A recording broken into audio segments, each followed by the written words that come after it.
السلام علیکم ورحمۃ اللہ وبرکاتہ۔ الحمد للہ رب العالمین، والصلاة والسلام علی سید الانبیاء والمرسلین وعلی آلہ واصحابہ اجمعین، اما بعد، قال اللہ تبارک و تعالی فی کلامہ المجید والفرقان الحمید، اعوذ باللہ من الشیطان الرجیم، بسم اللہ الرحمن الرحیم، ومن يتوکل علی اللہ فهو حسبہ، صدق اللہ العظیم۔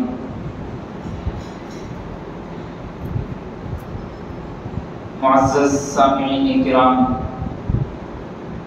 بزرگوں اور دوستوں،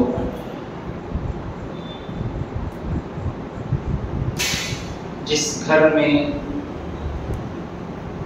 بھروسہ اور اعتماد نہ ہو، وہ گھر بھی سکون اور راحت کے ساتھ نہیں گزر سکتا، اور جس خاندان میں رشتہ داری میں اعتماد اور بھروسہ نہ ہو، وہ رشتہ داری بھی زیادہ دن تک گزر نہیں سکتی۔ اسی طریقے سے دین اسلام میں آنے کے بعد اعتماد اور بھروسہ صرف اللہ کی ذات پر ہونا ضروری ہے۔ اگر بھروسہ اور اعتماد اللہ کی ذات پر نہ ہو تو جان لیجئے ایمان بھی مکمل نہیں ہو سکتا۔ اس لیے کہ اللہ تبارک و تعالیٰ نے قرآن مجید میں فرمایا، وَمَن يَتَوَكَّلْ عَلَى اللَّهِ فَهُوَ حَسْبُهُ، کہ اللہ پر بھروسہ کرنا ہے جو کافی ہے ہمارے لیے۔ حسبنا اللہ ونعم الوکیل، اللہ ہی ہمارے لیے کافی ہے اور وہی بہترین کارساز ہے۔ دین اسلام میں آنے کے بعد مشکلات، مصیبتیں، آفتیں، پریشانیاں زندگی میں گزرتی رہتی ہیں۔ ایک طریقے سے زندگی گزرنا ناممکن ہے، کبھی پریشانیاں آتی ہیں تو کبھی آسانیاں، ان مع العسر یسرا، کبھی پریشانیاں ہو سکتی ہے تو کبھی آسانیاں آ سکتی ہے۔ اللہ بندے کو آزماتے ہیں کہ پریشانیاں دینے کے بعد کیا بندہ دوسری طرف مکر جا رہا ہے، یا راستہ چینج کر کے کسی اور رخ پہ چلا جا رہا ہے، یا توکل علی اللہ پر ہے کہ اللہ پریشانیاں آپ دیے تھے، میں آپ ہی پر بھروسہ کرتا ہوں، آپ کے علاوہ کوئی اور ذات نہیں۔ اللہ یہی دیکھنے کے لیے بندے کے راستے چینج کرتے رہے۔ اور اس سے پہلے بھی جب عنوان صبر کی آزمائش اور مصیبتوں کے اوپر ہمارا ایک مضمون چلا تھا، موضوع، تو اس میں بھی یہی بات آئی تھی کہ زندگی کو گزارنے کے لیے توکل علی اللہ ضروری ہے، اللہ پر بھروسہ ضروری ہے۔ اور کئی واقعات ہم کو ایسے مل جاتے ہیں، کئی صحابہ کرام رضوان اللہ علیہم اجمعین کی زندگیوں کو ہم دیکھیں گے تو ہم کو ملے گا سب سے زیادہ انبیاء کرام علیہم السلام کا طریقہ تھا، انبیاء کرام علیہم السلام کا یہ راستہ تھا کہ توکل علی اللہ، میری زندگی کا مقصد میں زندگی صرف اللہ پہ بھروسے کے گزاروں۔ حضرت ابراہیم علیہ السلام خلیل اللہ ہے، اللہ کے دوست ہیں اور بڑے پیغمبر ہیں۔ حضرت ابراہیم علیہ السلام کو جب آگ میں ڈالا گیا اور دہکتی ہوئی آگ ہے، شعلے بھڑکا رہی ہے، ایسی آگ ہے، آپ اندازہ کریے آگ پہ ڈالنے کے بعد آگ کی تو کیفیت جلانا ہے، جلا کر بھسم کر دینا ہے، لیکن حضرت ابراہیم علیہ السلام اندر راحت و سکون کے ساتھ بیٹھے ہوئے، یہ اللہ پر توکل تھا۔ جب فرشتہ حضرت ابراہیم علیہ السلام کے پاس آیا اور آ کر کہنے لگا کہ میں پانی کا فرشتہ ہوں، اگر آپ حکم دے تو میں پوری راحت اور ٹھنڈک کر دوں گا، تو حضرت ابراہیم نے کہا کیا تم کو اللہ نے بھیجا ہے؟ تو فرشتے نے کہا نہیں، مجھ کو اللہ نے نہیں بھیجا، میں اللہ سے پوچھ کر آپ تک آیا ہوں۔ تو حضرت ابراہیم علیہ السلام نے کہا میں نے اللہ پر بھروسہ کیا ہے، اب اللہ ہی ہے جو مجھ کو بچائے۔ پھر ہوا کیا، اللہ تبارک و تعالیٰ نے حضرت ابراہیم علیہ السلام کی آنکھ کو قلنا یا نار کونی بردا و سلام علی ابراہیم، ہم نے حضرت ابراہیم پر آنکھ کو ٹھنڈی اور سلامتی والی بنا. یہ اللہ پر توکل اور بھروسہ. اور جس بندے کو اللہ پر توکل کرنا آ گیا اور اللہ پر بھروسہ کرنا آ گیا کہ چاہے کتنی بھی بڑی مصیبت میں، کتنی بھی بڑی تکلیف میں ہوں، کیسی بھی سچویشن میں ہوں، کتنی بھی بڑی بیماری میں ہوں، کون سے بھی ہاسپٹل میں ہوں اور کون سے بھی بیڈ پہ ہوں، اللہ ہے بیماری دینے والے اور اللہ ہی شفا دینے والے. یہ بھروسہ اگر بندے کو پیدا ہو گیا تو آپ یقین جانیے آپ کے لیے اللہ تبارک و تعالیٰ نے بہت بڑا انعام آگے رکھا. حضرت ابراہیم علیہ السلام کی ایک اور زندگی میں ہم جب دیکھتے ہیں آگے، حضرت ابراہیم علیہ السلام نے حضرت ہاجرہ اور حضرت اسماعیل علیہ السلام کو تنہا چھوڑ دیا اور کس پر بھروسہ تھا؟ فتوکل علی اللہ، میں نے اللہ پر بھروسہ کیا. حضرت ہاجرہ کہتی ہے کہ یہ سنسان جگہ ہے، نہ دور دور تک کوئی چرند ہے نہ پرند ہے، رہنے اور ٹھہرنے کے لیے کوئی نہ جھاڑ ہے نہ کوئی سایہ ہے، آسرا ہے، دور دور تک پانی کا ایک چشمہ نظر نہیں آ رہا. اگر پانی کے پینے کے لیے اگر پیاس لگے تو میں پانی کہاں سے پیوں؟ دور دور تک کچھ دکھائی نہیں دے رہا. حضرت ابراہیم نے کہا کہ الحکم الا للہ، اللہ کا حکم ہے، فتوکل علی اللہ، اللہ پر بھروسہ کرتے ہوئے میں تم کو چھوڑ کر جاتا. اور اس کے بعد کا واقعہ ہم جانتے ہیں کہ اللہ پر بھروسہ کرنے کی یہ نعمت اللہ تبارک و تعالیٰ نے ہر انسان کو دی ہے. صرف اس پر ہم کو ڈٹے رہنا ہے، عمل کرتے ہوئے رہنا ہے.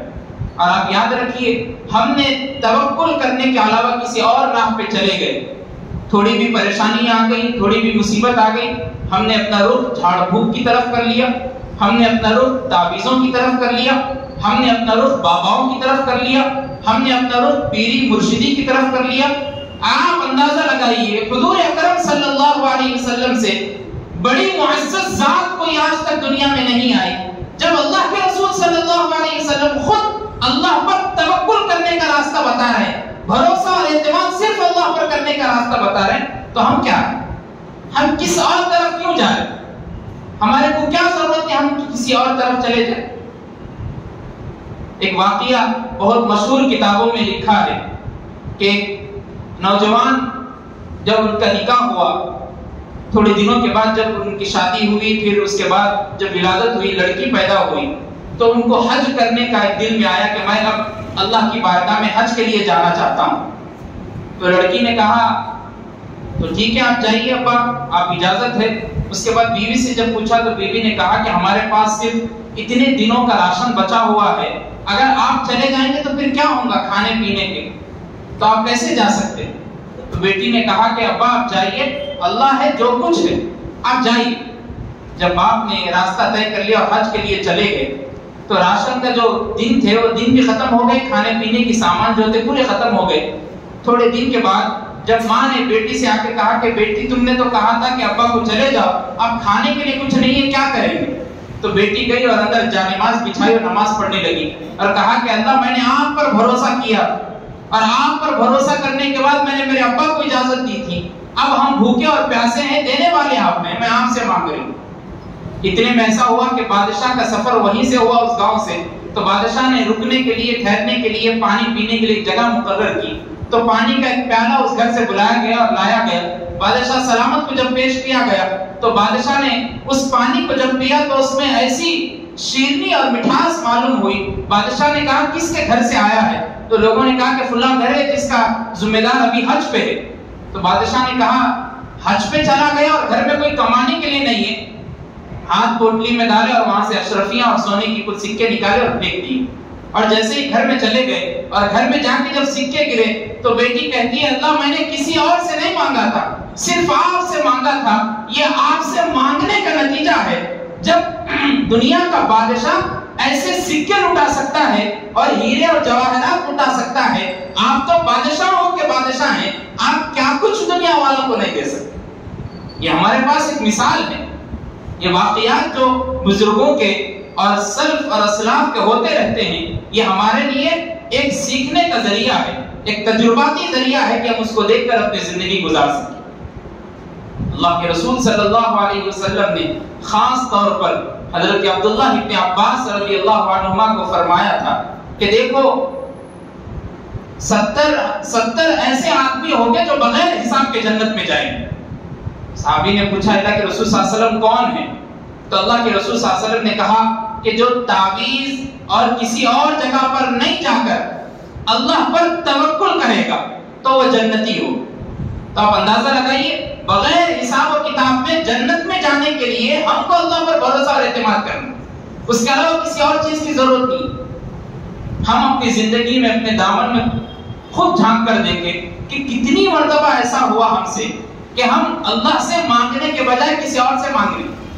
کتنی مرتبہ ایسا ہوا, کبھی گھر میں پریشانیاں آ گئی, کبھی اسکول اور کالجز کے فیسوں کے لیے, کبھی اپنی تنخواہ کے رکنے کی وجہ سے ہم کسی اور کے گھر پہ چلے گئے. آپ اندازہ کریے کتنی مرتبہ ایسا ہوا.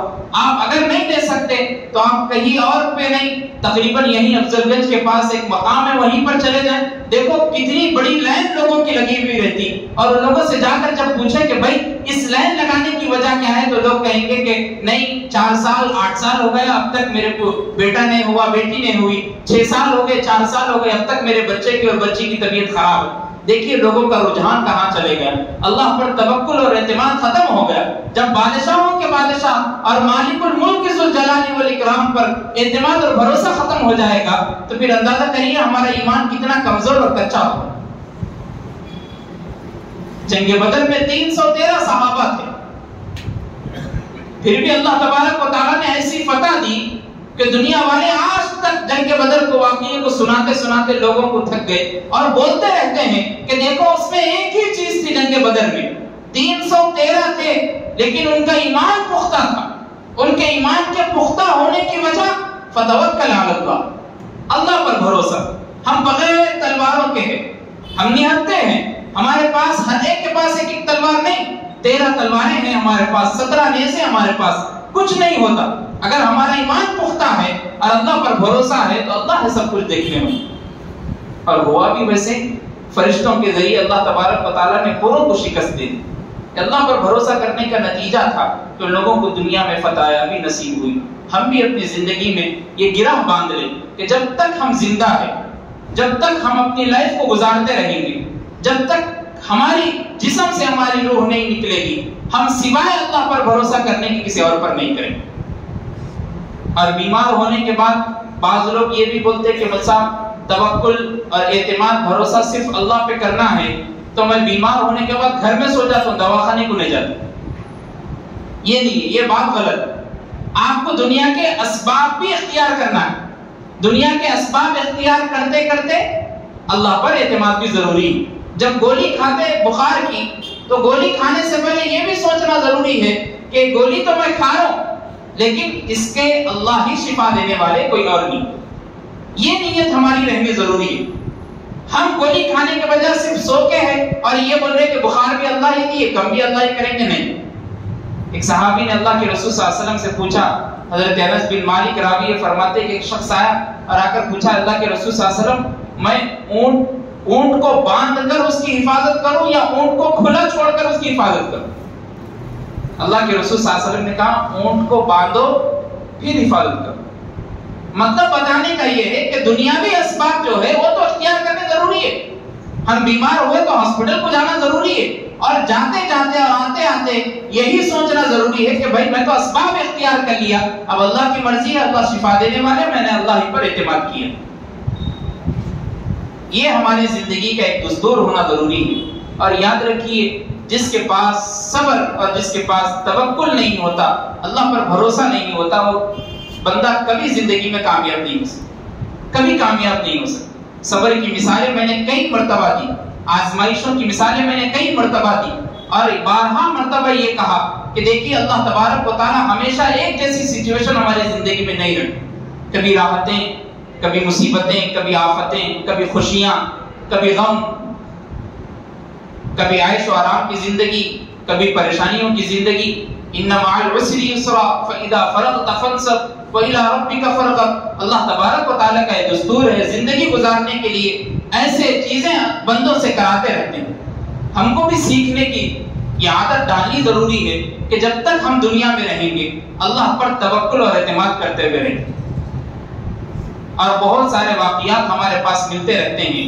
ایک مرتبہ اللہ کے رسول صلی اللہ علیہ وسلم نے صحابہ کرام کو مجلس میں بٹھا کر یہ نصیحت بھی کی اور کہا کہ دیکھو وَعَلَىٰ رَبِّهِمْ فَتَوَكَّلُونَ، اگر اللہ پر تمہارا بھروسہ ہے تو اللہ تمہارے ساتھ ہے۔ جنگ یمامہ میں کتنے صحابہ تھے؟ صحابہ کا بہت بڑا لشکر، اور صحابہ نے اتنے بڑے لشکر کو دیکھ کر، اور سامنے کفار بہت کم تھے، اور اپنے آپ پر یہ بات کہتی کہ اب تو ہم جیت جائیں گے، اس لیے کہ یہ تو بہت کم ہے اور اب زیادہ ہے۔ بس اللہ کو یہی بات پسند نہیں ہے، اور جنگ یمامہ میں اتنے ہزار کی تعداد ہے اور اتنے کم کفار آ کر جنگ یمامہ میں صحابہ کو شکست دے دی۔ کیوں ہوا ہے؟ سمجھ یہ لیے تھے کہ اب ہم کو کوئی ہرا نہیں سکتا۔ ہر جنگ میں اللہ پر بھروسہ تھا، ابھی بھی تھا، نہیں ایسا نہیں کہ اللہ پر بھروسہ کرنے کے بجائے چلے گئے، لیکن تھوڑی سی بڑی بات ہو گئی جو اللہ کو پسند نہیں ہے۔ اس کے بعد جب ایسا ہوا کہ ابو سفیان جب لے کر چلا، اور ابو سفیان نے ایک بات کہی کہ اب میں اس سے بڑا لشکر تیار کرنے والا ہوں جو مسلمانوں کو مارنے کے لیے ہوگا، جو مسلمانوں کو مارے گا، اس سے بڑا لشکر۔ تو جب اللہ کے رسول صلی اللہ علیہ وسلم کو یہ بات معلوم ہوئی تو اللہ کے رسول صلی اللہ علیہ وسلم نے آیت پڑھی کہ حسبنا اللہ و نعم الوکیل، اللہ ہمارے لیے کافی ہے اور وہی ہمارا کارساز۔ اس آیت کے پڑھنے کی وجہ سے پھر صحابہ میں قوت پیدا ہو، اور اس کے بعد وہ جنگ بھی نہیں ہوئی، صرف ابو سفیان ایک تکا لگا رہا تھا کہ اگر ایسا ہو گیا شاید ڈر کی وجہ سے شکست کھا لے، لیکن جب اللہ کے رسول صلی اللہ علیہ وسلم نے آیت صحابہ کے سامنے پیش کی تو اور ان کو ہمت آ گئی، اور حضرت ابراہیم علیہ السلام جب آگ میں تھے تو یہی آیت پڑھے حسبنا اللہ و نعم الوکیل، اللہ ہمارے لیے کافی اور وہی بہترین کارساز۔ یہ زندگی گزارنے کے لیے ہمارے اوپر بے حد ضروری ہے، ہم چاہے کتنی بھی پرفیکٹ لائف گزار لو، چاہے کتنے بھی بڑے کالجز یونیورسٹیوں میں فارغ ہو جاؤ، کتنے بھی مدرسے، کتنے بھی بڑے مدرسے اور کتنے بڑے اسلامک یونیورسٹی اور سوسائٹی سے پڑھ کر نکل جاؤ، لیکن جب تک آپ دنیا والوں کو فائدہ پہنچا نہیں سکتے، جب تک آپ کا بھروسہ اللہ پر نہ ہو۔ یہ بات آپ یاد رکھیے، کسی گھر کے چلنے کے لیے میاں بیوی اگر گھر میں رہ رہے تو میاں بیوی کا اعتماد ہے تو گھر سکون کے ساتھ گزر سکتا۔ گھر میں رشتہ دار ہے، پھوپھو ہے، مامی ہے، اگر مامی کی رشتہ داری میں بھروسہ ہے، ماموں سے رشتہ داری میں اعتماد ہے تو پھر راحت کے ساتھ رشتہ داری گزر سکتی۔ تھوڑا بھی بھروسہ اڑ گیا تو پھر بات ختم۔ یہ تو دنیا داری میں بتا رہا ہوں میں۔ آپ تجارت کے لیے مارکیٹ میں چلے جاؤ، آپ کسی ہول سیل والی پارٹی سے، ایسی پارٹی سے مال خریدیں گے جس کے اوپر آپ کو بھروسہ ہوگا، اعتماد ہوگا۔